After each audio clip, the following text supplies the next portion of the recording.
The transformation that came after the biggest disappointment of my life, when a broken life becomes a new beginning, my story of overcoming. I never thought I'd write something like this, but the truth is, there are things we keep inside for a long time, until we realize that speaking out can save not only ourselves, but perhaps someone else going through the same thing. I remember the day as if it were yesterday, lying in bed, my knee bandaged, the room dark, the television on without me. Really paying attention, my phone vibrated, some random notification, and in the midst of it all, I found the message that changed everything. It was from Susanna's phone, which I'd forgotten at home. The name that appeared on the screen was Leo Trabalho. It wasn't the first time I'd seen that name, but the message, yes, was new. It was incredible yesterday. I can't stop thinking about you. I felt the blood drain from my body. My heart was beating fast. My mouth was dry. My hand was shaking. It wasn't a misunderstanding. It couldn't be. It was an explicit betrayal, thrown in my face at the moment I was most fragile, unable to run, unable to even stand up properly. I remember standing there, paralyzed, staring at it as if my life had ended there. My name is Bernardo. I'm 45 years old, and until that day, I thought I had my life under control. I worked well, had a marriage that, as far as I knew, was solid.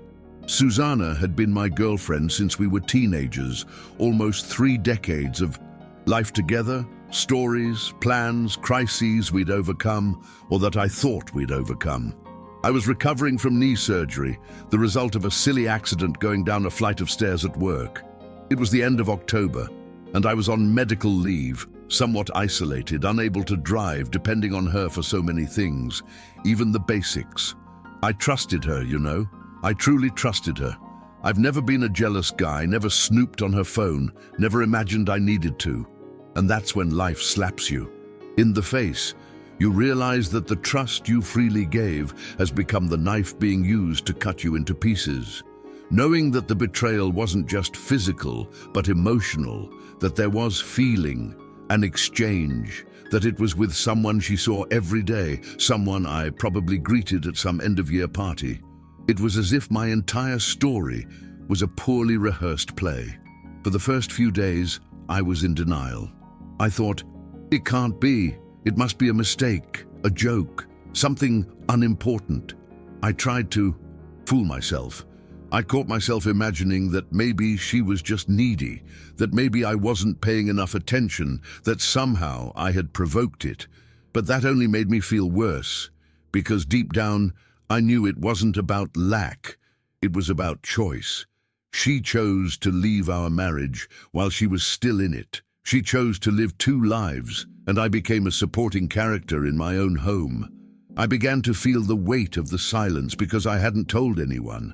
I didn't have the strength to speak.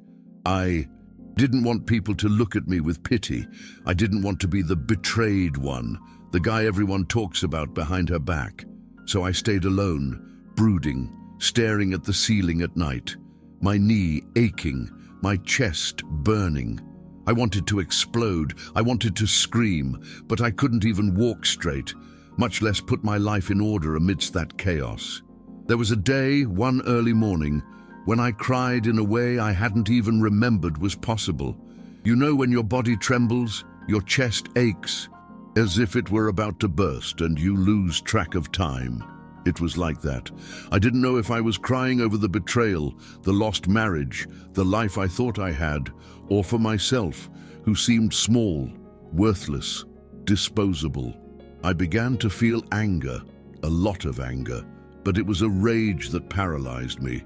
I imagined 1,000 scenes of confrontation, of scandal, of ending it all at once.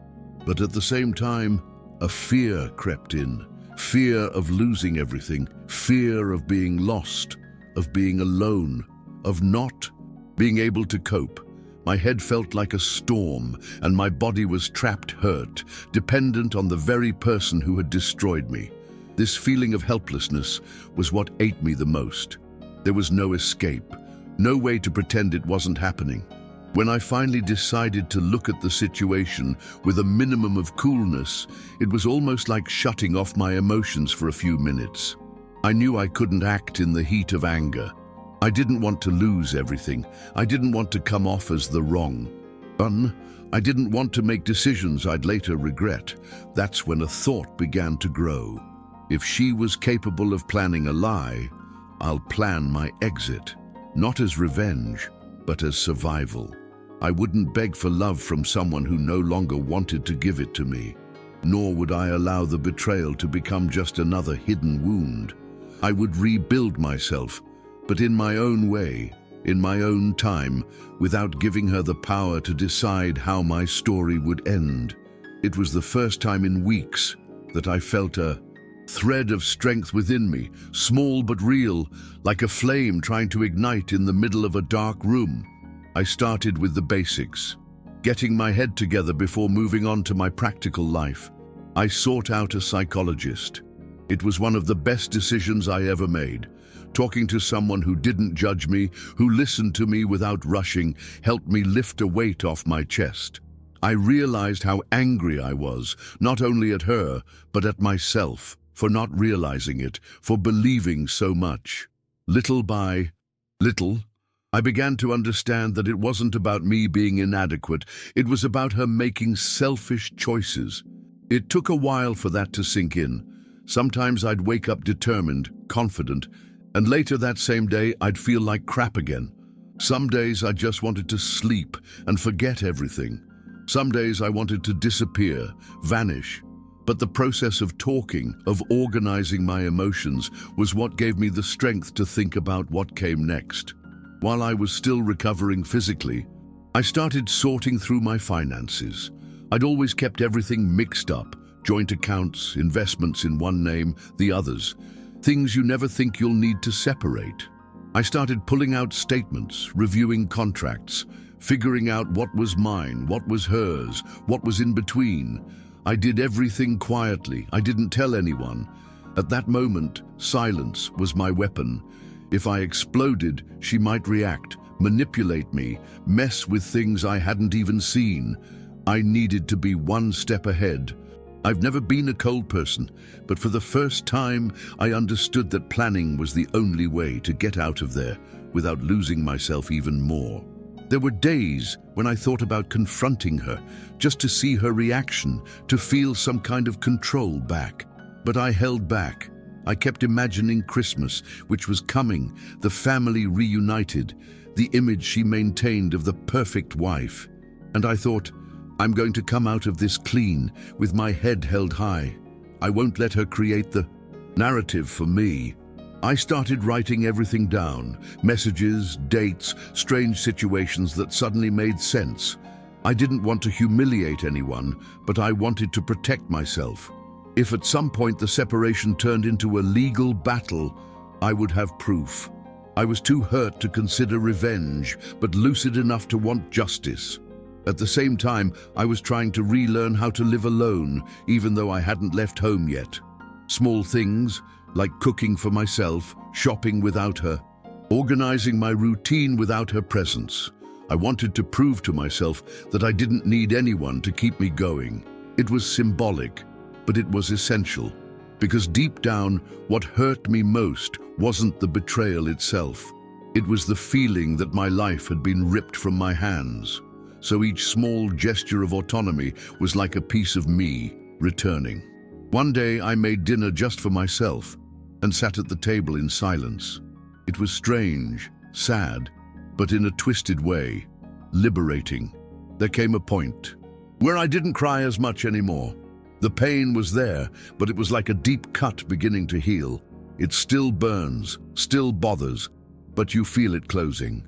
I watched Susanna leave for work, text, live her usual routine, as if nothing were happening. And I looked at her with a mixture of contempt and pity. Contempt because she'd thrown away the story we'd built. Pity because she had no idea I was no longer the man she left at home. I was changing, silently but profoundly. And there was no going back from this change. I no longer wanted the life I had before. I wanted a new life with truth, with peace. The decision to leave came as a sudden flash, an almost banal moment. I was sitting on the porch drinking coffee, staring into space, when I realized I no longer felt love, only a weight. It wasn't just hurt, it was exhaustion. I didn't want to carry a dead relationship. I didn't want to live trapped in a story that no longer existed. And most of all, I didn't want to become bitter. Someone who took out on others the pain he couldn't heal. There in that morning silence, I decided I was going to leave, but I was going to leave my way, without shouting, without fussing, without theatrics. I wanted dignity. I wanted, when I looked back, to see a man who hadn't lost his way, who hadn't lowered himself, who had the courage to walk away with his head held high. From that day on, I began planning the details. I spoke to a lawyer without her knowing. I explained the situation, presented evidence, and asked for guidance. He helped me understand what I was entitled to, what I needed to guarantee, and how to formalize it without it turning into a war. I was tired of war. The betrayal had already been a battleground within me, and I didn't want to turn the rest of my life into a courtroom. I organized documents, prepared accounts, and made adjustments I hadn't even known how to make before. Every step I took, every file I sorted, was like rebuilding a piece of myself. The sensation was strange. While it hurt, it gave me strength. I felt like I was regaining control. With Christmas just a few days away, I had everything ready. I was going to spend Christmas with my family, as always, but this time not as her husband. I told my parents, my siblings, and a few close friends. I told the truth, no drama, no exaggerated accusations, just the facts. It was difficult. Speaking out loud tore me apart. It felt like with each word, reality gained weight. Some people cried, some were shocked, some wanted to see me explode, take revenge, expose myself, humiliate me. But I was past that stage. I wanted peace, not a spectacle. What mattered to me was leaving without leaving doors open for her to distort what happened. Christmas Day arrived, and I'll never forget it. The house was full with laughter, the smell of food, music. Everything seemed normal. She was there, greeting everyone, laughing, acting as usual. I waited for the right moment.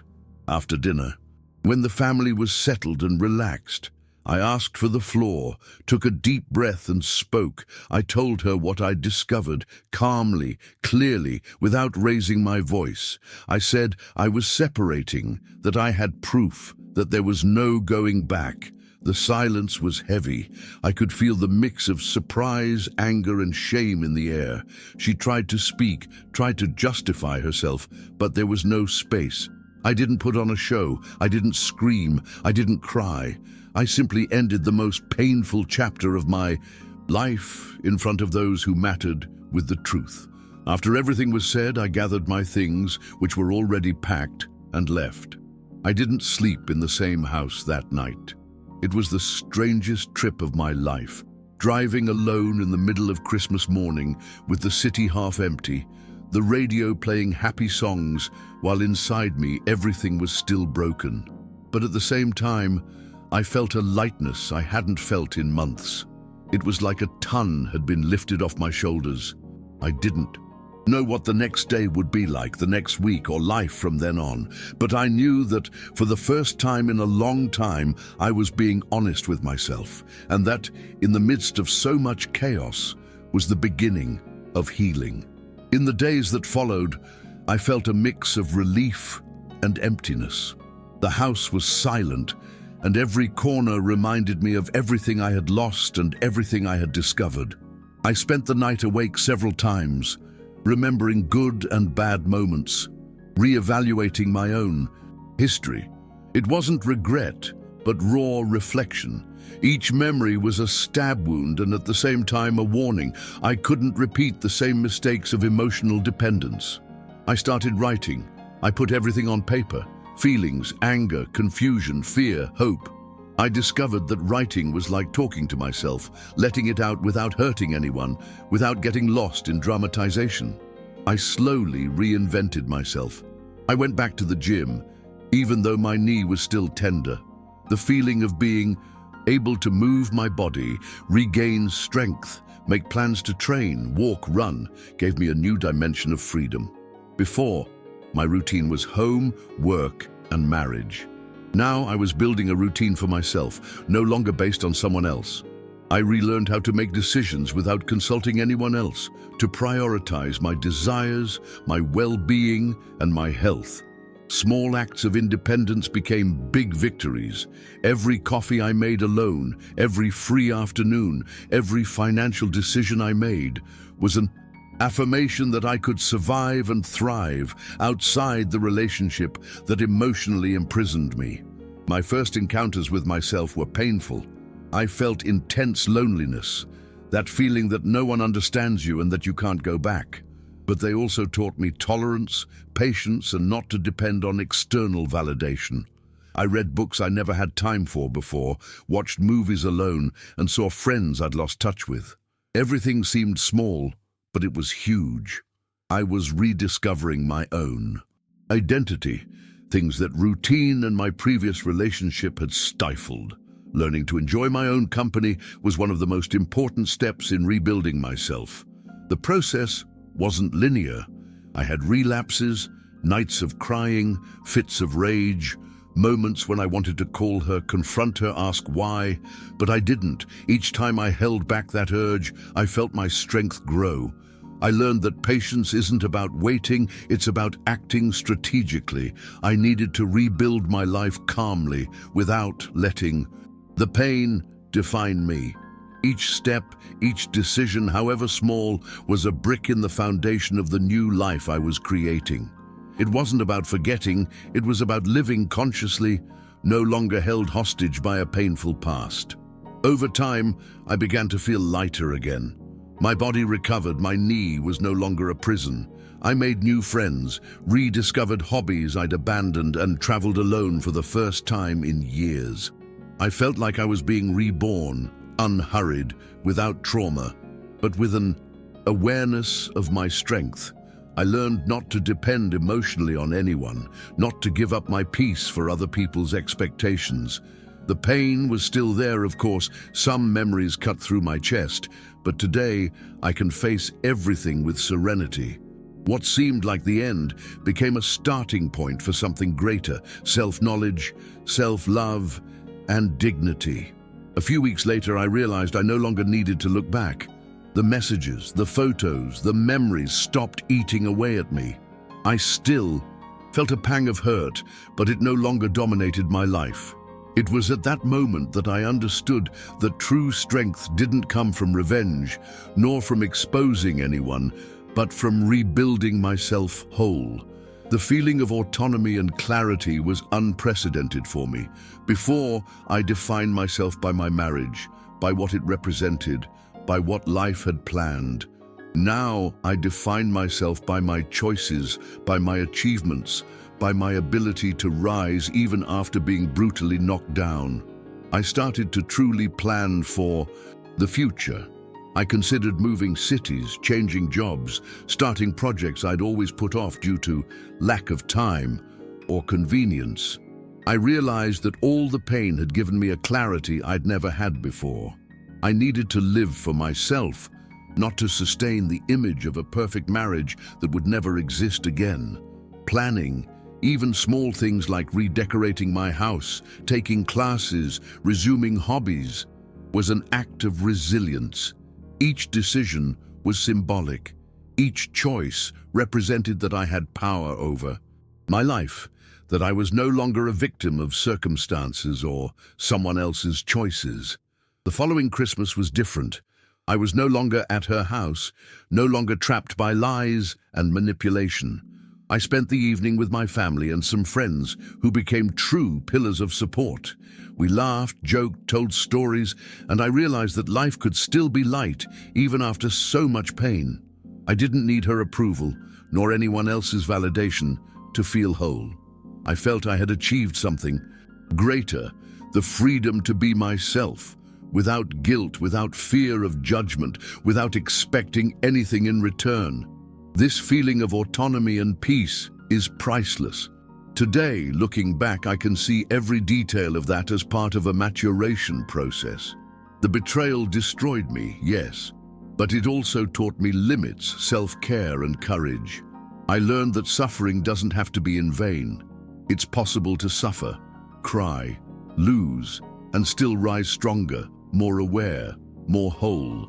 I still carry scars, memories that hurt, but they don't define me. I choose, every day, to use this experience to become a better version of myself, someone capable of loving and respecting their own story before anyone else. If there's one thing I can say to anyone going through something similar, it's that there is a way out, even when all seems lost. The pain can be intense, almost unbearable, but it's not permanent. Every step taken, however small, is a step toward emotional freedom. I discovered that self-love isn't selfishness, it's survival. That dignity comes first, and that rebuilding is possible even when everything falls apart. Today, I'm grateful for the strength I didn't even know I had, for the clarity the pain brought, and for the path I'm forging, free from the past, conscious and ready to live my own life.